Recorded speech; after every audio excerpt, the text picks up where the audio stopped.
Donc on finit cette matinée avec Jacques Percebois, donc, qui est professeur émérite à l'Université de Montpellier, où il a fait, je crois, une grande partie de sa carrière. Il dirige le Centre de recherche en économie et droit de l'énergie. C'est un très grand spécialiste, on l'a cité d'ailleurs tout à l'heure, des ouvrages majeurs, grand spécialiste des questions économiques de l'énergie. Et là, on a une question qui est très très importante, qui est d'actualité, c'est la question du marché de l'électricité. Jacques, à toi de jouer. Bien, mesdames, messieurs, bonjour. Merci à Marc pour son invitation à présenter une intervention sur la réforme du marché européen de l'électricité. Alors, si on parle de réforme, c'est qu'il y a un problème. Donc, il faut expliquer pourquoi on est arrivé à cette situation. Tout le monde a compris que l'année 2022 y est pour beaucoup, mais ce n'est peut-être pas la seule raison d'ailleurs. Et puis, marché européen. Alors, le marché européen, c'est peut-être excessif parce qu'en fait, il y a des marchés nationaux de l'électricité et il y a des interconnexions en Europe qui font qu'à certains moments, les prix de l'électricité convergent sur les marchés de gros. À d'autres moments, ils divergent. De toute façon, les prix payés par chaque consommateur européen, les prix sont différents puisque interviennent à la fois le coût des taxes et évidemment le coût des réseaux. Donc tout ça fait que tout le monde ne paye pas le même prix. On le verra. Alors, quand on parle d'électricité, on parle de à peu près un quart de la consommation finale d'énergie. Ça reste un quart, c'était un peu plus en 2023, on est monté à 27% parce que la consommation d'énergie finale a un peu baissé, on a fait davantage appel à l'électricité. Donc c'est un gros quart de la consommation finale, ce qui veut dire que la première proportion d'énergie consommée, ce sont les produits pétroliers. Les produits pétroliers, c'est plus de 40%, le gaz, c'est 20%, l'électricité, c'est 25%. Donc, on va parler de 25%. Alors, cette électricité, eh bien, comment est-elle produite ? Eh bien, on le voit ici sur le graphique. En France, le nucléaire représente 65%, les renouvelables, y compris l'hydraulique, qui est important, c'est 12%, 29%, et puis le gaz, c'est 6%. Il reste un tout petit peu de charbon. Alors, on est à 65% de nucléaire, on est monté à 75%, même au-delà dans le passé, ça a été rappelé tout à l'heure par Jean-Paul Boutte. Donc, on a une proportion beaucoup plus faible. En 2022, on était tombé à 63%, donc on augmente un peu la proportion de nucléaire. Donc, la France a choisi l'option nucléaire. Alors, quand on parle d'électricité, en Europe, on parle d'une industrie de réseau qui est soumise aujourd'hui au principe de la concurrence. Alors, Cécile a insisté sur le fait qu'il y avait un côté un peu dogmatique de la concurrence. La politique énergétique n'est pas de la compétence de l'Union européenne, de la Commission. La politique énergétique, elle est nationale. Chacun fait le choix qu'il veut. On ne peut pas obliger un pays à faire du nucléaire ou à ne pas en faire. Simplement, on se met d'accord sur quelques grandes idées, quelques grands principes, quelques orientations. Par contre, en revanche, le levier sur lequel la Commission peut insister, c'est la concurrence. Et donc, elle va jouer en quelque sorte cette carte de la concurrence pour imposer un certain nombre de contraintes aux États membres. Il faut savoir que le principe de la concurrence, il est inscrit dans les traités, y compris dans le traité de Rome, dans son article 90, qui dit que les services, article 90, version initiale, c'est la version originelle, qui dit en substance que les services publics sont ouverts au principe de la concurrence dans la mesure où l'application de ce principe ne fait pas obstacle en droit ou en fait à l'accomplissement de missions particulières qui sont imparties aux industries de réseau. Entendez, il y a des contraintes pour le service public, mais d'une certaine façon, il faut quand même faire fonctionner la concurrence. Pendant longtemps, ça n'avait pas été le cas. On avait très largement en Europe des monopoles publics intégrés. Et ce sont les directives de 1996, essentiellement, et suivantes, qui ont imposé en quelque sorte l'ouverture. Alors cette ouverture, elle s'est faite là où on pouvait la faire techniquement, c'est-à-dire dans la production et dans la fourniture. Parce que les réseaux, ce sont des monopoles naturels. On ne va pas dupliquer des réseaux, ce serait absurde. Donc les réseaux de transport ou les réseaux de distribution restent des monopoles naturels, mais comme ce sont des monopoles, ils doivent être régulés. Les tarifs d'accès au réseau sont fixés par des commissions de régulation nationales. En revanche, on va ouvrir la production et on va ouvrir la fourniture. La France, au départ, d'ailleurs, était plutôt favorable à l'ouverture à la production, en considérant que ce n'était pas nécessaire d'ouvrir la fourniture. Et puis finalement, eh bien, la France a cédé un peu aux demandes de tous les autres pays, c'est-à-dire on a ouvert aussi la fourniture. Alors on peut être fournisseur sans être producteur. En général, les producteurs sont fournisseurs, mais encore une fois, la réciproque n'est pas vraie. La preuve, c'est qu'il y a beaucoup de fournisseurs qui ne produisent pas d'électricité.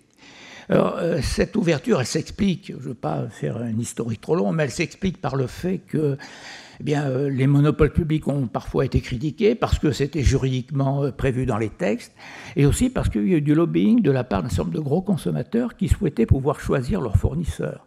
Et par conséquent, il y a tout un historique qui explique cette ouverture. Alors, ce qui est ouvert, bien sûr, c'est la production. On va ouvrir cette production à travers un marché de gros. Un marché de gros sur lequel une partie de l'électricité est vendue. Toute l'électricité n'est pas vendue sur le marché de gros. Mais ce marché de gros, c'est un marché horaire. C'est-à-dire qu'il y a un prix toutes les heures. Donc, 8760 prix dans l'année. Ce prix, il est très volatile. Pourquoi? Parce que l'électricité ne se stocke pas. Et par conséquent, en temps réel, le prix va varier en fonction de la loi de l'offre et de la demande. À certains moments, on aura même des prix négatifs. Il y a trop d'électricité injectée et pas assez de demande. Donc certains sont prêts à payer pour continuer à injecter. À d'autres moments, les prix vont s'envoler. En 2022, les prix vont s'envoler, vont dépasser parfois 1 000 € le mégawattheure, ce qui était évidemment énorme. Donc c'est un marché de gros horaire qui a un inconvénient majeur. Il envoie des signaux de court terme, mais pas de signaux de long terme. C'est-à-dire qu'il ne permet pas aux investisseurs de savoir dans quel domaine ils doivent investir. Le marché, comme on dit souvent, le marché est myope. Et donc, toute l'électricité ne passe pas par le marché de gros, mais le prix de gros, c'est un prix qui sert de référence pour beaucoup de contrats. Donc tout le monde s'appuie sur quel est le prix du marché de gros. Aujourd'hui, en Europe, alors en France par exemple, le prix est entre 50 et 100 € le mégawattheure suivant l'heure. Bon, ces dernières semaines, il a été beaucoup plus bas. Évidemment, en 2022, il s'est envolé. Alors, pour comprendre cette logique du fonctionnement du marché de gros, il faut distinguer deux notions importantes, le coût moyen et le coût marginal. C'est relativement simple. Le coût moyen, c'est le coût total, c'est-à-dire tous les coûts fixes des centrales, plus tous les coûts variables, essentiellement pour certaines centrales, le coût en combustible, divisé, donc ce coût total, coût fixe et coût variable, divisé par la quantité produite. Donc vous avez un coût moyen de l'électricité. Alors ce coût, il a une structure très différente selon le type de centrale. Pour faire simple, vous avez des centrales à forte proportion de coûts fixes, c'est-à-dire les centrales nucléaires, bien sûr, ce qui compte dans les centrales nucléaires, ce qui coûte, ce sont les coûts fixes. Et puis les centrales renouvelables. Dans le renouvelable, ce qui coûte cher, c'est l'installation. Donc en pourcentage, vous avez une proportion élevée de coûts fixes. Et puis vous avez des centrales pour lesquelles c'est l'inverse, ce sont les coûts variables qui constituent l'essentiel du coût.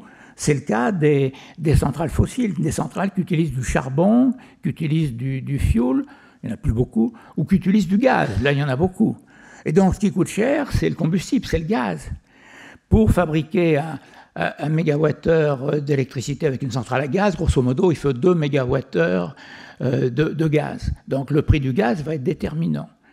Donc à gauche, vous avez la structure qui montre bien que les centrales à forte proportion de coûts variables, c'est-à-dire les centrales fossiles, se caractérisent par, en effet, ce poids élevé du coût du combustible. Et par conséquent, à droite, le schéma vous donne le coût marginal. Le coût marginal, c'est l'accroissement du coût total quand vous produisez un mégawattheure supplémentaire. C'est le coût de fonctionnement, au fond, lorsque vous voulez produire un peu plus. Et on appelle les centrales sur le réseau, non pas en fonction des coûts moyens, mais en fonction des coûts variables, c'est-à-dire en fonction du coût marginal. Ce qui explique que les centrales appelées en premier, ce sont les centrales renouvelables, d'autant que les dispositions législatives leur donnent la priorité. Ensuite, vous avez le nucléaire. Et puis ensuite, vous avez les centrales fossiles. Et la dernière centrale appelée est souvent une centrale à gaz. Alors, il faut y ajouter d'ailleurs le coût du combustible plus le coût du CO2, parce que ces centrales émettent également du CO2, donc il y a un prix du CO2. Et donc le prix de l'électricité sur le marché de gros va être fonction du prix du gaz. Alors beaucoup de gens disent, pourquoi on a indexé le prix de l'électricité sur le prix du gaz? On n'a pas indexé le prix de l'électricité sur le prix du gaz. Le prix de l'électricité est corrélé au prix du gaz, parce qu'on a besoin des centrales à gaz pour l'équilibre du réseau. En 2022, les prix du gaz se sont envolés, et par ricochet, les prix de l'électricité se sont envolés. Au fond, pour faire marcher les centrales à gaz, il fallait accepter de payer très cher l'électricité. Donc, quand le prix du gaz, en août 2022, a atteint 345 € le mégawattheure, le prix de l'électricité a atteint 750 € le mégawattheure. Pourquoi? Parce qu'il faut 2 mégawattheures de gaz pour produire un mégawattheure d'électricité. Vous êtes à 2 fois 345, ça fait 690. Il faut y ajouter une demi-tonne de CO2. À l'époque, la tonne était aux alentours de 100 €. Et par conséquent, vous êtes à 750 € le mégawattheure d'électricité. Si vous êtes propriétaire d'une centrale à gaz, vous n'accepterez de mettre votre centrale à disposition du marché que si vous couvrez au minimum le coût variable, le coût de fonctionnement. Si vous ne couvrez pas le coût de fonctionnement, votre centrale fonctionne à perte et donc personne n'acceptera de faire marcher une centrale à perte. C'est l'inconvénient de cette logique du marché. Alors, pendant longtemps, on voit que la situation était différente, c'est-à-dire qu'on avait un coût marginal qui était sous le coût moyen. Entre 2000, pour faire simple, 2010 et 2020, eh bien, ou même avant 2010, de 2000 à 2020, on voit que le coût marginal était inférieur au coût moyen, c'est-à-dire que le prix de gros sur le marché ne permettait pas de couvrir les coûts fixes des centrales. Et donc on a fermé beaucoup de centrales thermiques dans ces années-là. On a fermé beaucoup de centrales à gaz en particulier. Ce qui s'est passé en 2022, c'est qu'on a eu l'inverse, c'est-à-dire que le coût marginal est passé au-dessus du coût moyen. Alors il y a eu évidemment des rentes importantes. C'est-à-dire que, évidemment, les propriétaires de centrales dites inframarginales, c'est-à-dire qui ne sont pas des centrales à gaz, pouvaient bénéficier de prix relativement élevés. Ces rentes ne sont pas nécessairement indues parce qu'elles permettent de financer les coûts fixes. Mais il y a eu évidemment des surprofits pour certains dans ce domaine, du moins dans les pays où les prix n'étaient pas réglementés. Alors la question qui se pose, c'est est-ce qu'on va avoir dans le futur des prix de l'électricité qui vont continuer à augmenter ou pas? Il faut bien voir que ça va dépendre aussi d'autres éléments qui ne sont pas les éléments du prix de gros, mais le coût des réseaux et bien sûr les taxes. D'ailleurs, je fais observer qu'entre 2010 et 2020, le prix de l'électricité pour le consommateur final, je ne parle pas du prix de gros cette fois, je parle du prix payé par le consommateur final, c'est-à-dire du prix toute taxe comprise. Les prix, dans un contexte où les prix de gros étaient plutôt bas, les prix payés par le consommateur final en France ont monté de 85% à peu près. Quelle est la principale cause de la hausse des prix à l'époque? Ce sont les taxes. Pourquoi? Parce qu'on a subventionné les renouvelables. Et donc ce sont les taxes à CSPE, qui deviendra ensuite la TICFE, qui vont permettre de financer le surcoût de ces renouvelables. La deuxième raison, donc plus de 50%, c'est les taxes. 25%, un quart, c'est donc les réseaux. Il fallait investir dans les réseaux également pour pouvoir raccorder ces renouvelables. Et c'est seulement un quart, à peine, de l'augmentation qui s'explique par le prix de gros. Bon. Après 2022, à partir de 2022, ce n'est pas du tout la situation. La situation, c'est évidemment le coût des combustibles. Alors on voit sur ce schéma, eh bien, sur ce graphique, on voit la corrélation très bonne entre le prix de l'électricité et le prix du gaz. En bleu, le prix de l'électricité, en rouge, le prix du gaz. Alors pour le consommateur, il est important de bien dissocier le prix de gros du prix de détail. Le prix de détail, c'est encore une fois le prix de gros plus, bien sûr, les péages d'accès au réseau et les taxes. Il faut tenir compte aussi du fait que les concurrents d'EDF qui ne produisent pas, pour des raisons historiques, mais sur lesquelles je n'ai pas le temps de rentrer, eh bien, bénéficient de ce qu'on appelle le mécanisme de l'ARENH, l'accès régulé à l'énergie nucléaire historique, c'est-à-dire que EDF a l'obligation de leur vendre une partie de son électricité à prix coûtant. Le législateur avait prévu que, alors c'est aujourd'hui 42 € encore le mégawattheure, mais le législateur avait prévu que le prix devait suivre l'inflation au minimum, plus les dépenses d'investissement supplémentaires qui seraient faites pour entretenir ce parc. Ça n'a pas été le cas, pour des raisons à la fois juridiques et politiques. Le prix de 42 € qui est fixé depuis le 1er janvier 2012 n'a pas du tout varié. Et par conséquent, EDF se retrouve dans la situation de devoir vendre à un prix relativement bas une électricité pour permettre à ses concurrents de se sourcer en quelque sorte et pouvoir concurrencer l'entreprise sur le marché. Alors ce qu'il faut comprendre aussi, c'est que quand on regarde comment est fixé le tarif réglementé de vente payé par le consommateur final, ce tarif ne suit pas la structure du mix électrique français.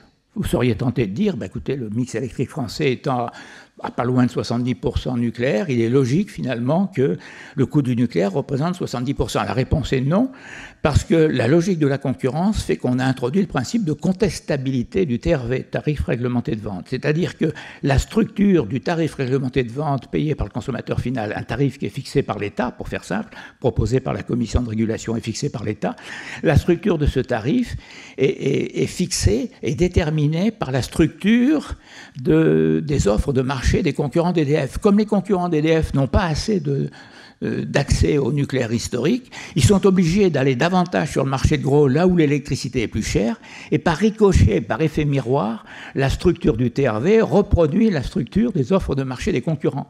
Donc on a une situation paradoxale, dire que le nucléaire représente, on va dire grosso modo 70% du mix électrique français, mais dans le TRV, le nucléaire ne représente que 45% du mix. Ça veut dire que le complément marché, lui, représente 55%. Donc les Français payent plus cher qu'un système où il n'aurait pas ce principe de contestabilité. Alors là, je passe rapidement, hein, c'est simplement pour montrer que le TRV, le fameux tarif réglementé de vente, est fixé par empilement des divers coûts. Alors il y en a beaucoup, hein, des coûts. Alors vous avez notamment le TURP, le tarif d'utilisation des réseaux publics d'électricité, qui est un élément important. C'est un des éléments qui peut expliquer la hausse aussi du prix de l'électricité, parce qu'il va falloir investir pour entretenir et développer les réseaux. Là, vous avez une situation en Europe. Pour le consommateur final, la France est encore bien placée. Hein. Bon. La France avait traditionnellement un prix de l'électricité inférieur à ce qu'on observe dans beaucoup de pays, à commencer par l'Allemagne. Bon, c'est vrai pour les particuliers, ce n'est pas tout à fait vrai pour les industriels, hein, parce que les industriels allemands bénéficient de beaucoup d'aides pour la consommation d'électricité. Alors pour le consommateur particulier, vous avez là l'augmentation du prix au cours de ces dernières années. Vous avez vu qu'il y a une augmentation récente qui fait que depuis février 2024, eh bien, le kilowattheure vous revient à peu près à 25 centimes. Un peu plus si vous tenez compte du coût de l'abonnement. On est aux alentours de 28 centimes. Donc, évidemment, ce prix de l'électricité, il s'explique par le fait que, eh bien, quand on calcule le TRV, il faut tenir compte du coût du nucléaire qui lui est bas, mais il faut tenir compte du coût du complément marché. Alors certains disent, oui, mais le complément marché, il a baissé. On nous a expliqué que le prix de l'électricité était en baisse. Alors il était en baisse ces derniers mois, il remonte un tout petit peu ces derniers jours, mais il était en baisse ces derniers mois par rapport à ce qu'il était en 2022. Mais quand on calcule le coût du complément marché, il faut tenir compte de ce qu'a été la moyenne des prix sur le marché de gros au cours des 24 derniers mois. Donc ça complique un peu le système. Hein. Donc ça explique qu'aujourd'hui, vous payez un prix d'électricité qui dépend en partie du prix qu'on a observé ces derniers mois ou l'année dernière. Vous allez me dire pourquoi ? Tout simplement parce que ceux qui aujourd'hui vendent de l'électricité, ils ont acheté cette électricité par anticipation sur les marchés à terme. Et par conséquent, il faut tenir compte du coût auquel ils ont accédé à cette électricité. Alors, certains ont considéré que ce qui s'est passé en 2022, cette augmentation vertigineuse des prix de l'électricité un peu partout, alors pas trop en France, parce que en France, le gouvernement, grâce au bouclier tarifaire, a permis au consommateur final, du moins domestique, eh bien, d'être fortement protégé. Ce n'était pas vrai pour les artisans, ce n'était pas vrai pour les industriels. Mais donc, l'aide de l'État a fait qu'on a probablement moins vu l'augmentation que dans d'autres pays. Mais cette augmentation a conduit beaucoup de pays à dire on ne peut pas continuer avec un système qui peut nous entraîner vers des prix extrêmement élevés, surtout une forte volatilité des prix qui n'envoie pas de bons signaux. Alors, quels sont les projets de réforme ? Alors, ça va un peu dans trois sens. Il y a beaucoup de projets de réforme. Hein. C'est un sujet, je dirais, très, très encombré, y compris sur le plan académique. Eh bien, la première solution, c'est de dire faut faire confiance au marché. Le marché a toujours raison. Hein, ça, c'est les optimistes. Ils disent, après tout, l'année 2022 a été une année exceptionnelle. La meilleure preuve, c'est que fin 2023 et en 2024, les prix ont chuté. On est revenu à un niveau normal. Même si, comme le rappelait Cécile, on est très au-dessus de ce qui se passe aux États-Unis. Enfin, les États-Unis, c'est un pays béni des dieux énergétiques.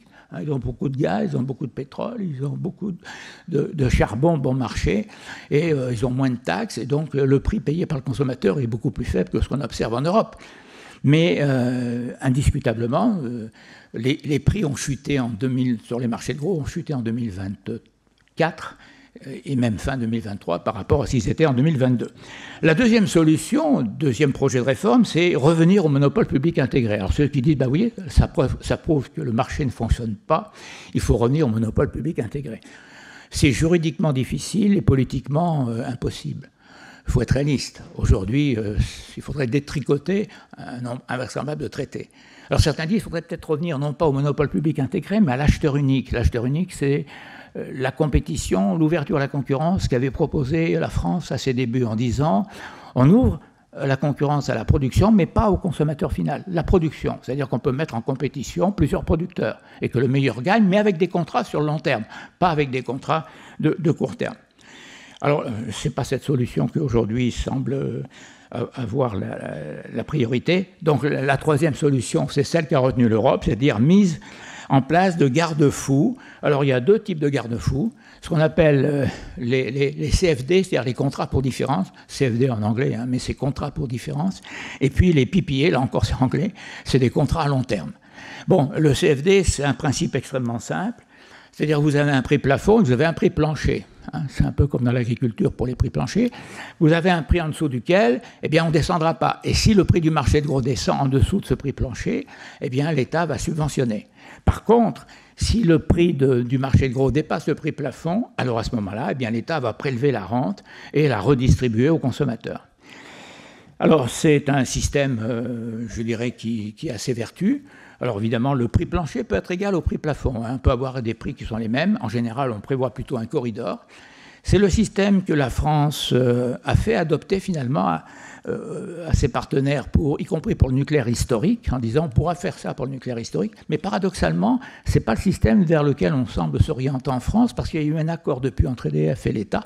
Alors pour l'instant, c'est à l'état de construction. Hein. Donc je vais parler de façon très précautionneuse, mais cet accord consiste à dire on maintient des contrats à long terme, c'est-à-dire qu'EDF pourra passer des contrats à long terme avec les industriels, on encourage ces contrats à long terme pour avoir une certaine visibilité, mais par contre, ce n'est pas un vrai contrat pour différence, on mettra un système de prix plafond, mais pas un système de prix plancher. Donc il n'y aura pas de prix plancher. Pourquoi pas de prix plancher? Parce qu'on ne veut pas donner l'impression que si on subventionne le nucléaire, la Commission de Bruxelles en profite en quelque sorte pour remettre son nez dans la façon dont le nucléaire serait subventionné. Donc comme de toute façon les prix vont plutôt avoir tendance à monter qu'à descendre, eh bien on est prêt à un prix plafond, mais pas un prix plancher. Alors le système qui semble adopté, c'est celui-là, double prélèvement, c'est-à-dire une taxe, le terme taxe n'est pas correct, il faut plutôt parler de prélèvement, 50% entre 78 € le mégawattheure et 110 € et 90% au-delà de 110 €. Donc ce prélèvement sera ensuite redistribué aux consommateurs. Alors c'est ce système-là, alors je ne vais pas vous développer le schéma, mais enfin, comme les documents seront disponibles, on voit que finalement ça reviendra à un prix plus élevé, évidemment, que le prix actuel, puisque le prix de l'électricité va suivre davantage le prix sur le marché de gros. Alors, qu'est-ce que ce système a comme conséquence? Eh bien, c'est qu'on fait des paris. Le premier pari, c'est un pari fait par EDF que les prix de gros ne tomberont pas en dessous d'un certain seuil, bon, ce qui peut se défendre, en tout cas en dessous du seuil de prix de revient du nucléaire historique. Ce ne sera pas vrai pour le nouveau nucléaire. Le pari fait par EDF que le coût du nucléaire ne dépassera pas 70 € parce que le nouveau nucléaire devant être intégré, il faut prévoir quand même de financer ce nouveau nucléaire. Ah, pourquoi 70 €? Parce qu'en fait, je vous ai dit, le coût du nucléaire historique de la Reine, il est fixé à 42 € par le législateur. Il n'a jamais été revalorisé. On n'a pas tenu compte de l'inflation et des dépenses d'investissement depuis. En réalité, il y a un rapport qui est sorti qui montre, d'après la commission de régulation, que le coût du nucléaire historique est aux alentours de 60 € le mégawattheure. EDF répondant que, d'après ses calculs, c'est plus proche de 75 € le mégawattheure. Donc en disant 70 €, on est, je dirais, dans un domaine où ça peut être considéré comme acceptable. Donc l'idée, c'est qu'il ne faudrait pas que ça dérive au-delà de 70 €. Alors ensuite, il y a un pari qui est fait aussi par EDF, que EDF va pouvoir signer des contrats à long terme avec les industriels. Alors il y a deux types de contrats à long terme, soit des contrats en mégawattheure, en énergie, où vous achetez de l'électricité pendant quelques années, 3, 5 ans par exemple, à un prix fixé, qui peut être indexé ou pas d'ailleurs, soit vous participez au financement d'un réacteur, pourquoi pas? Ça a déjà été fait dans le passé, ça a été rappelé tout à l'heure par Jean-Paul Boutte, hein. C'est-à-dire qu'il y a d'autres acteurs qui ont participé au financement de Fessenheim ou d'autres centrales nucléaires. Donc on peut concevoir qu'une grosse société, par exemple, Total, pour ne pas citer, puisse dire « moi je participe au financement d'un réacteur nucléaire, en contrepartie j'ai des droits de tirage ». Alors certains disent, oui, mais du coup, aujourd'hui, les industriels, ils ne se précipitent pas pour signer ces contrats. Ben oui, quand les prix sont à la baisse, vous n'êtes pas incité, je dirais, à signer des contrats sur long terme. Donc certains disent, attention, hein, les prix de l'électricité vont remonter sur les marchés de gros. Ne vous faites pas d'illusions. On ne va pas nécessairement rester à un niveau très très bas. Et puis, évidemment, le pari, c'est que si l'État fait un prélèvement sur les prix de gros quand il dépasse un certain seuil, c'est que ce prélèvement donnera bien lieu à remboursement aux consommateurs. Quand l'État prélève, il ne redistribue pas toujours. Et deuxièmement, il faudra s'assurer que si le remboursement se fait par les fournisseurs vont, je dirais, répercuter sur leurs clients, évidemment, ce remboursement. On l'a vu avec l'Arenh, les fournisseurs n'ont pas toujours fait profiter les consommateurs des avantages qu'ils avaient. Et par conséquent, tout le monde ne peut pas être sûr que eh bien, le système fonctionnera. Alors aujourd'hui, c'est un peu vers cela qu'on va. Il faut avoir en tête quand même que l'objectif, hein, c'est la décarbonation du mix énergétique à l'horizon 2050. Ça veut dire que, d'après les travaux de RTE, on va abandonner les énergies fossiles. Donc on aura soit du gaz bio, on aura soit évidemment de l'électricité. Donc la décarbonation va s'accompagner, ça a déjà été dit, par une électrification croissante des usages, notamment dans le domaine évidemment de la mobilité, mais pas seulement, tous les usages industriels. Donc on va avoir, même si on fait beaucoup d'économies d'énergie, on va avoir besoin d'investir beaucoup dans l'électricité. Et si on investit beaucoup dans l'électricité, ça veut dire qu'on va investir beaucoup aussi dans les réseaux. Donc une des causes de l'augmentation des prix est probablement l'augmentation du coût des réseaux. Et du coup, pour la réforme du marché de gros, est-ce que cette réforme, je dirais, qu'on fait un peu dans l'urgence, est-ce qu'elle est pérenne? À mon avis, elle n'est pas pérenne. Pour une raison simple, c'est qu'on a dit, aujourd'hui, le prix de l'électricité sur le marché de gros, il est fixé sur la base du coût de fonctionnement de la dernière centrale, donc le coût marginal. Mais le jour où les centrales fossiles auront disparu, le coût marginal du parc électrique, il sera faible. Pourquoi? Parce que les autres centrales qui vont rester, ce sont des centrales renouvelables ou des centrales nucléaires. Et dans ces centrales, ce qui compte, c'est les coûts fixes, ce n'est pas les coûts variables, et pas les coûts du combustible. Donc vous ne pouvez pas dire, je vais garder une logique de fixation des prix sur la base du coût marginal, puisque le coût marginal, il sera soit zéro, soit relativement faible. Donc il faut probablement revenir à une logique de fixation d'un prix, non pas sur le coût marginal, mais sur le coût moyen, qui est au fond le bon système. Il faut que le prix payé permette de couvrir à la fois les coûts fixes et les coûts variables. Et donc c'est un petit peu, et je terminerai par là, c'est un petit peu le schéma qui avait été proposé par certains collègues grecs notamment. C'est l'idée, on pourrait faire aujourd'hui un marché dual, c'est-à-dire à gauche, vous mettez les centrales à forte proportion de coûts fixes, le nucléaire et les renouvelables, et une partie du tarif est fixée sur la base du coût moyen de ces centrales. Et à droite, vous mettez les centrales pour lesquelles les coûts variables sont très élevés. À l'époque, les coûts variables étaient très élevés. Hein, c'est donc surtout les centrales à gaz et les centrales au charbon. Et donc, à ce moment-là, le prix sur le deuxième compartiment est un prix relativement élevé. Puis vous faites une moyenne des deux.